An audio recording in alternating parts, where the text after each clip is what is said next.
You may be like me, that you grew up in the traditional nuclear American family with a mom and a dad and 2 kids, biological. But we know now that families come in all different shapes and sizes and forms.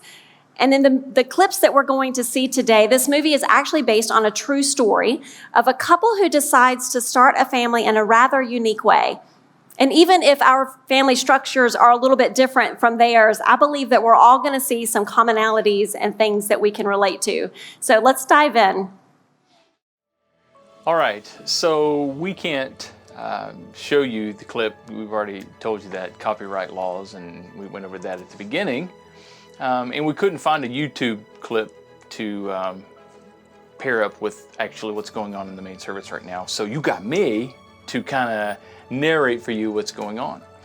In Instant Family, you've got the story of a couple who have no children, and they're contemplating adopting kids through the foster care system. And so in the scene that the people sitting in the seats at our locations are seeing right now, the husband comes home, regular day at work, and he finds his wife very emotionally engaged into something on the computer, and then she just tells him right up front, hey, listen, you know that comment, that side comment you made about adopting a 5-year-old? Because he had made this off comment earlier in the movie.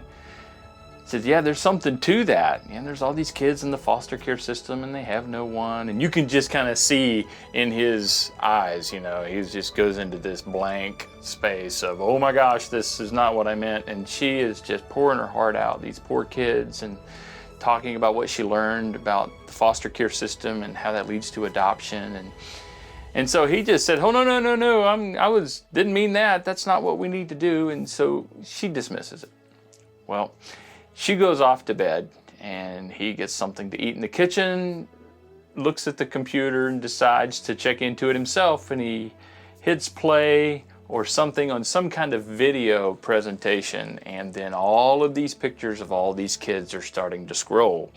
And he is emotionally engaged and touched, and he's crying or trying to hold back the tears, and this very emotionally engaged music is playing, and he is just absolutely torn up by the reality of all these kids and what they need, someone to invest into their lives and love them.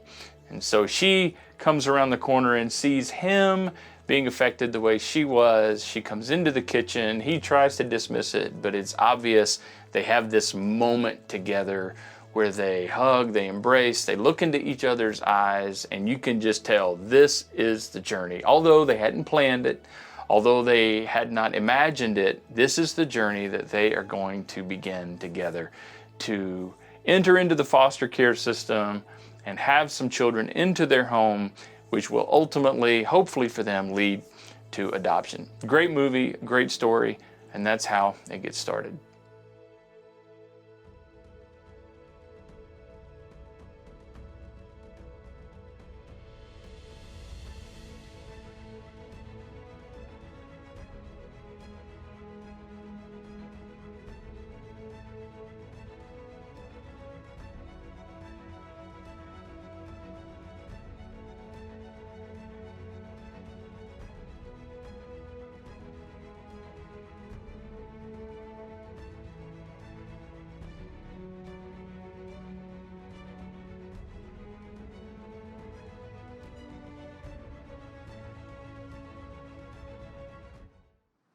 So yes, Pete and Ellie decide to start fostering, and they find that they have a connection with a teenage girl named Lizzie, then to find out that she has a biological brother and sister that they just simply cannot say no to.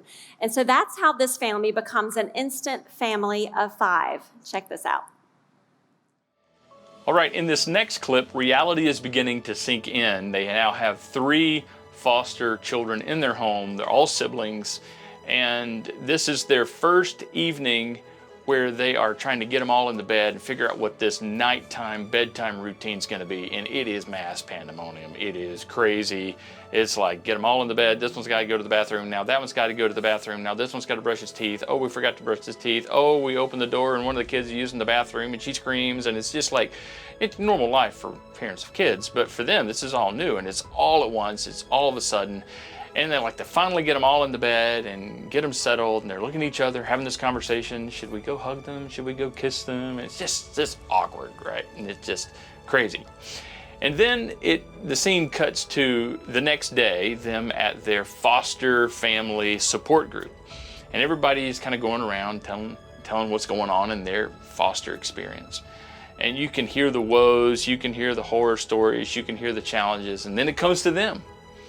And they, so far, have had a pretty good experience with a few minor setbacks, but they're just kind of like bragging on how things are going so smoothly for them, how it just kind of seems to be, they're taking it in stride. And they feel like they got a good set of kids, right?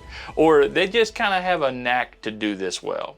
Well, obviously, all the other parents in the room, especially those who have had foster care experience before, are starting to laugh and kid them and poke fun at them because they told them you're in the honeymoon period, and it's only a matter of time until basically all hell breaks loose and reality sets in, and the niceties are gone, and the kids are not trying to be on their best behavior anymore, and things just go wild. And you can see them in denial. No, not us. I think you're all just jealous of us. You wish you had it as easy as us. And really looking at themselves, thinking that they got the tiger by the tail. Man, this fostering thing, this parenting thing is going to be pretty much a piece of cake. And what I know and what you know and what we as the audience watching knows is that it's getting ready to drop.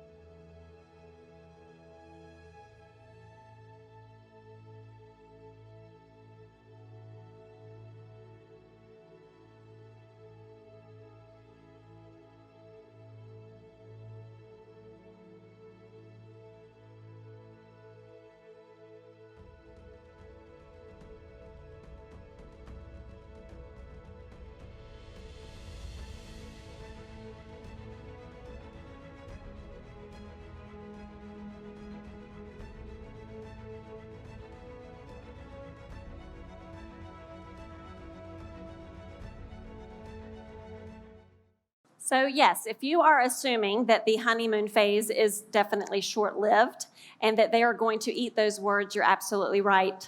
Hang on to your seats. Watch this.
Oh, yes. Anytime there are kids involved, there's going to be some chaos at some point.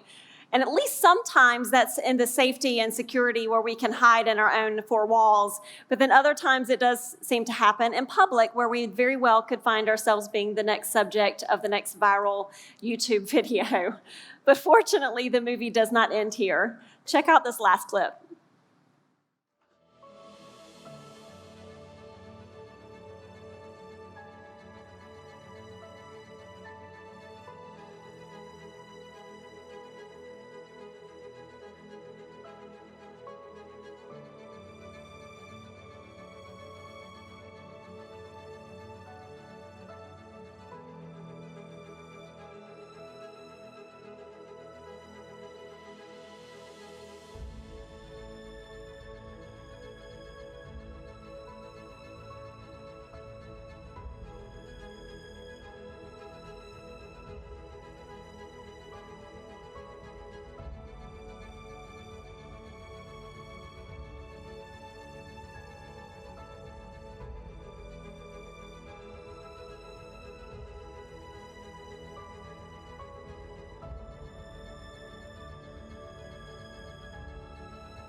Boy, I am a sucker for a happy ending. Isn't it great to see this family come to such a celebration, especially after knowing some of the chaos that they had to endure to get to this moment?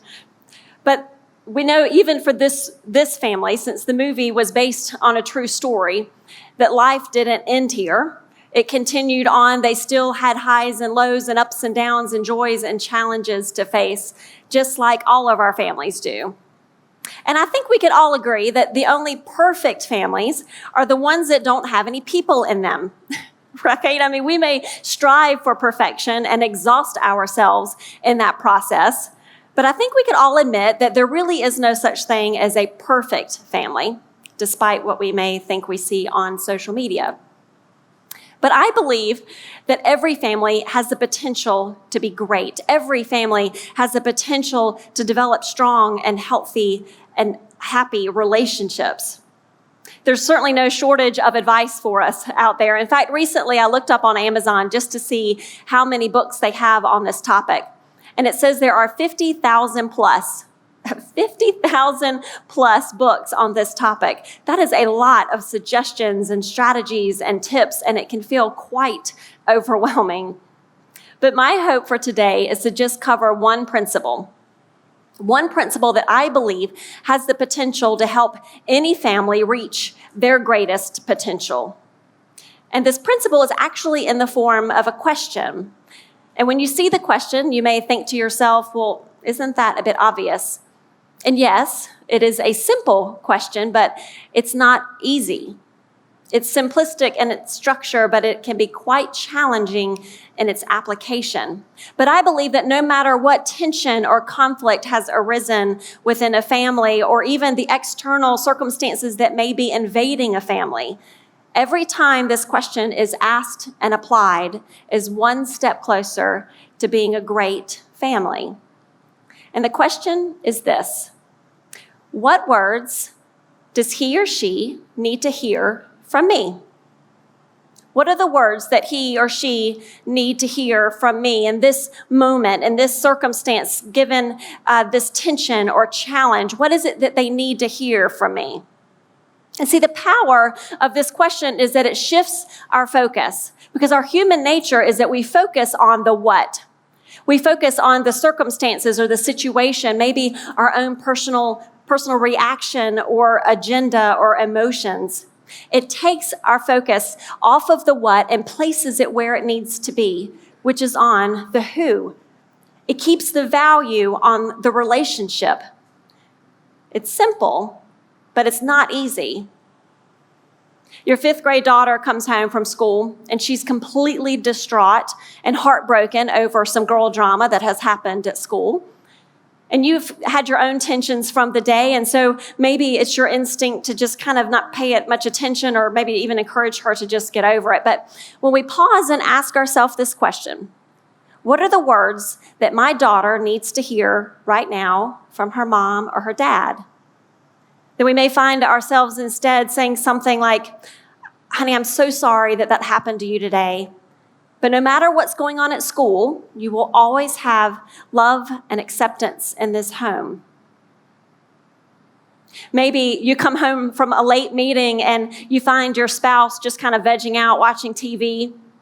And you could have sworn that morning that you guys had decided that he or she was going to be the one to get dinner started that night. And so you come home and your instinct may be to start complaining or nagging, maybe banging around some pots and pans in the kitchen. But when we pause and ask ourselves, what are the words that my husband needs from his wife right now?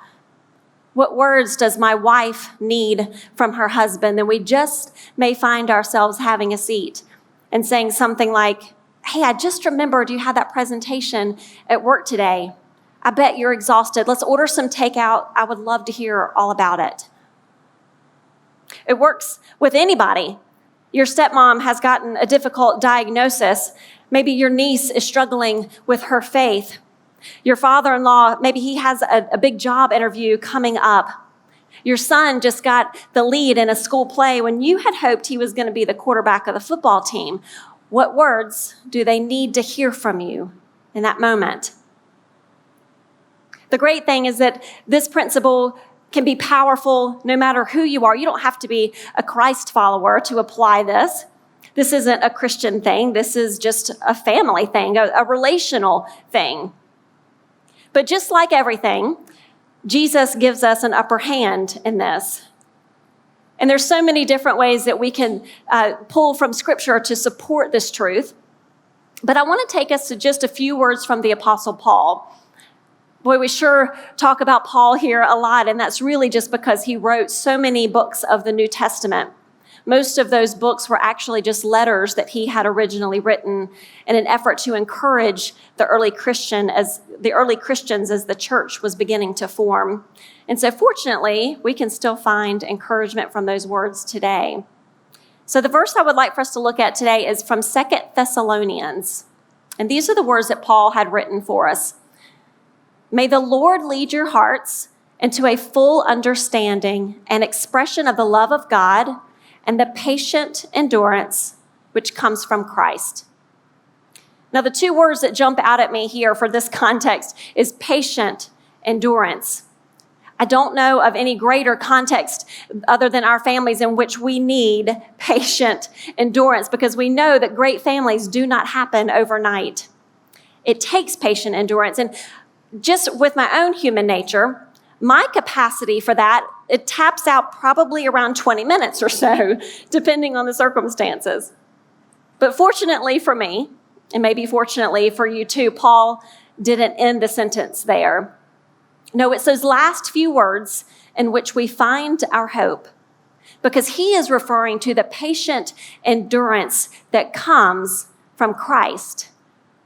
That means that patient endurance that Christ uses to pursue us is then available once we receive it. It is available for us to then turn and use it and share it with others, even in our family, particularly in our families.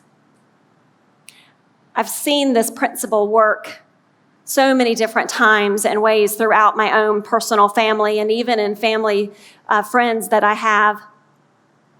And to share a personal story with you, I got permission from my husband and one of our sons. Chad and I have two boys. Jacob is 18. He is going to be heading to school soon, college. And Ben is 15. He is a rising sophomore. And this particular story happened several years ago when Jacob was in middle school. If you have survived the middle school years or survived parenting through the middle school years, then yay you, because they can be quite challenging years.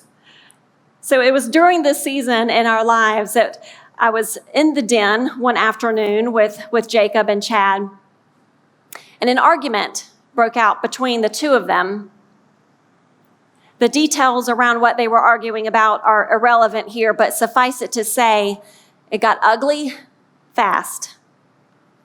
Jacob had done or said something, and so Chad questioned and challenged him on it, and Jacob got defensive, and so he answered snarky, and Chad got upset because he felt disrespected, and the next thing I knew, harsh words and tones were flying back and forth, and it was as if I was watching these two bulls about to head off, and I got scared. I didn't know what was about to happen. Typically, I do my best not to put myself in the role of a referee in my home. I don't think that's a healthy place for anyone to be. Not to mention, Chad and I had decided years ago that anytime there was a parenting issue, that he and I would do our best to have sidebar conversations and get on the same page before we presented to our boys. But in this particular situation, I knew I was going to have to step in. So I just said, okay, guys, this is going nowhere good. I think y'all just need to pause and take a break. Jacob, why don't you go back to your room and calm down for a bit? So he did. He stomped back to his room like Godzilla tearing through our home. And I was left with Chad in the den. And he started to vent a bit. I cannot believe and did you hear what and who does he think he is? And he's venting, and I am silently praying, Lord, give me the words to reach my husband right now. So I looked at him and I said, okay, honey, I get it. I understand. You're right. He shouldn't have said and he shouldn't have done, and I understand why you're upset, but you're the adult here. He's a middle school kid. You're the adult. You've got to get a handle on this. That didn't really seem to register, because I remember him saying, I am going to break him. Kind of like he was wanting to tame this wild horse, which I get, because sometimes when you're trying to parent a strong-willed middle school kid, that can be what it feels like. And I looked at him and I said, honey, if you keep this up, you will break him. But you will also break your relationship with him. Because right now you are losing him. You are losing your son. He was quiet, and I took that as a green light to just keep trucking. And I said, honey, if you really want to break him, the only way to do it is with unconditional love and unwarranted grace. Because I know he's coming across like this angry middle school kid right now, but he's really just hurting and he's scared. And he needs more than anything to just simply know that his dad is on his side, no matter what. He needs a dad, not a bully.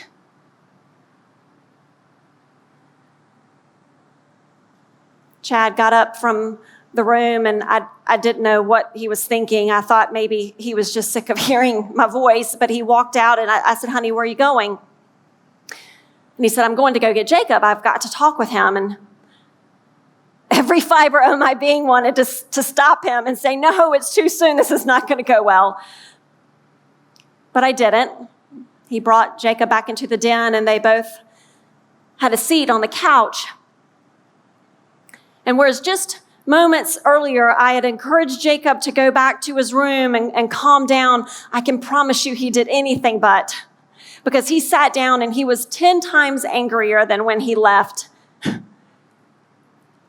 His arms were crossed and his jaw was set, and he had this glare in his eye.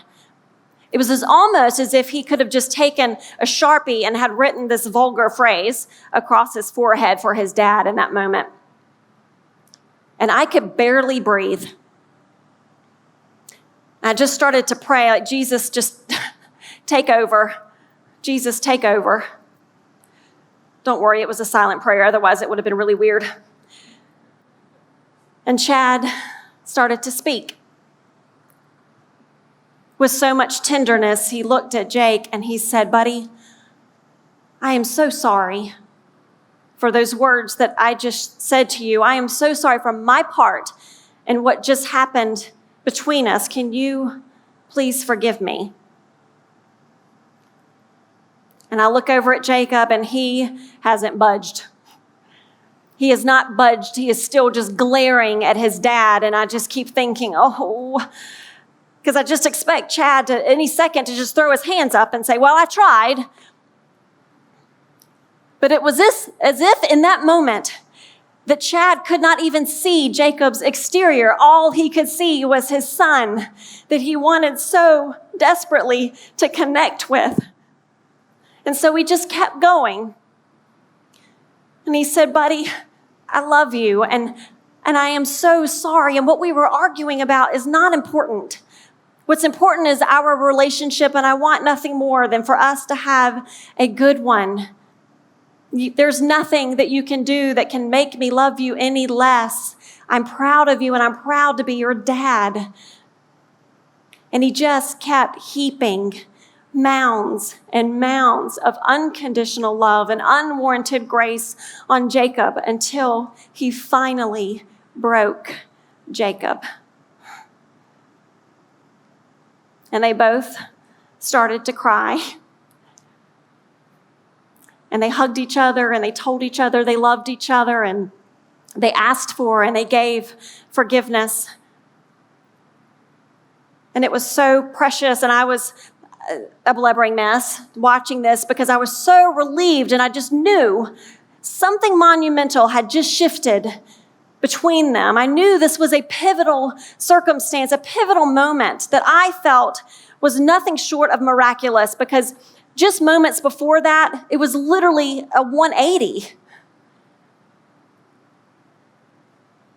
I share this story with you just to impress upon you the power of this principle at work.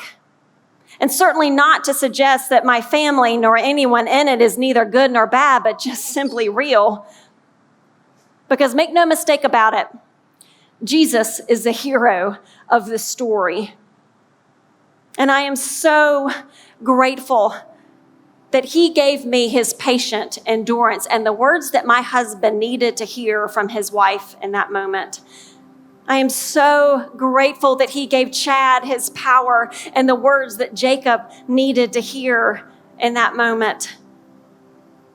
Did they still address what they had argued about originally? They did, but at that point, it was a 30-second easy conversation. Was it the last time they ever argued? Certainly not. There are plenty of arguments that break out among all four of us in our home. But we know families do not become great overnight. It takes intentionality over time. It takes deciding that giving up is not an option. We have to choose to remove giving up from the table. And I urge you to be careful of how you define giving up. Because it's not always a physical stepping out or separation. Sometimes giving up looks like becoming passively indifferent in your home.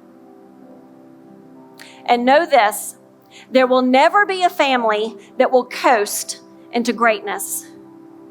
It takes intentionality over time. It takes perseverance. It takes endurance. So the question that I leave you with today, the question I continue to challenge myself with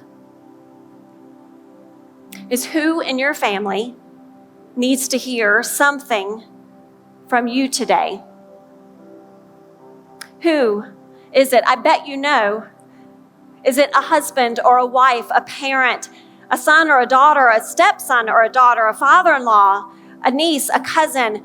Who is your who? I bet you know. And what are the words? What are the words that they need to hear from you? I bet you know that too. Is it words of affirmation or reassurance or love or grace? Maybe it's an apology or forgiveness.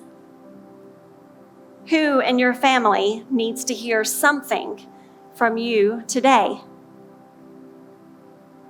Can you imagine? Imagine the limitless potential of our families if we all chose to put this principle into practice. And isn't it worth it? Aren't our marriages worth it? Aren't our children worth it? It's simple, but it's not easy.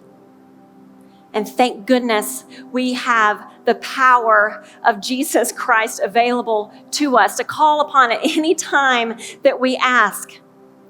Because that same love that he uses to pursue us, when we receive it, it's then available for us to turn and to share it. Can we humble ourselves when we need to just say, hey, Jesus, I need you. I need you to take over, because it's my human nature to start focusing on the what. It's my human nature to start focusing on the things that this person has said or done that has hurt me or that I disagree with or that bug me. Maybe someone in my family that I just don't even understand.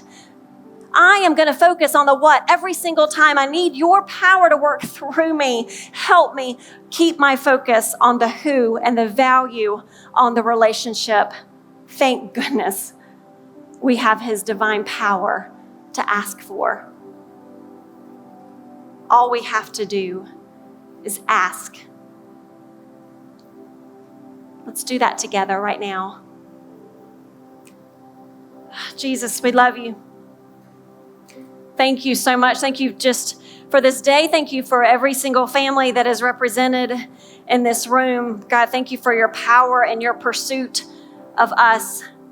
Thank you for modeling that for us as our perfect heavenly Father. God, and I just pray if there's anyone in this room that has not received your love, that you just continue to work on their hearts right now. That in their seats, no matter where they are, all they have to do is just say, yep, Jesus, I need you. My family is worth it. I am worth it. My marriage is worth it. And I need your help in this, that they can start a relationship with you right here and now. And Jesus, for all of us, would you please give us your wisdom? Highlight for us the who that each of us need to speak with, and then those words that person in our family needs to hear from us. Give us your wisdom, and then give us the courage to act on it. We need your grace. We need your power. It's a simple question, but it's not easy, but it is for you. We love you so much. This is for our joy and your glory, and in your perfect Son's name that we pray. Amen.